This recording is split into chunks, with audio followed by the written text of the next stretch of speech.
In today's video, I'm going to teach you how to cancel Todaytix tickets. Whether your plans changed or something came up, I'll walk you through how to cancel directly from your account and what to do if the cancel option isn't available. I'll also cover how refunds work so you know what to expect. Start by heading to the Todaytix website or opening the app and log into your account. Being signed in ensures all of your purchases appear correctly. From there, open your account tab and choose My Tickets. This is the hub where your active bookings live, and it's the quickest way to see what's eligible for changes. Find the specific booking you want to cancel and tap it to open the full details. Double check the show name, date, and time so you're working with the right ticket. If your booking is eligible, you'll see a cancel or refund button. Go ahead and tap that. Not every ticket offers cancellation. Availability depends on the show's policy and timing, so if you don't see the option, that's normal for certain events and performance windows. Next, follow the on-screen prompts to confirm the cancellation.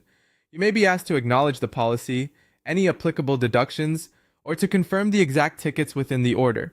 Once you confirm, you're all set on your side. If your ticket is eligible, the refund process will begin automatically.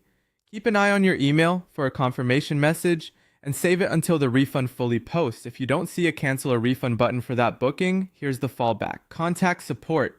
From your account page, open Help, submit a request, and choose Booking, Issue, or Refund as the category. In your message, provide the key details so the team can locate your order fast.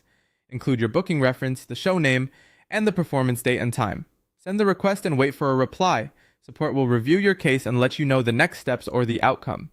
If your performance is coming up soon, it's best to submit the request as early as possible to give the team time to help. Now, about refunds. When approved, funds return to your original payment method. The actual posting depends on your bank or card issuer, but it usually takes about 5 to 10 business days. If it's taking longer, check your statement and the confirmation email for timing updates. That's it. You now know how to cancel Todaytix tickets from My Tickets and what to do when the cancel button isn't available. Follow along as you go, and you'll have your cancellation handled with confidence.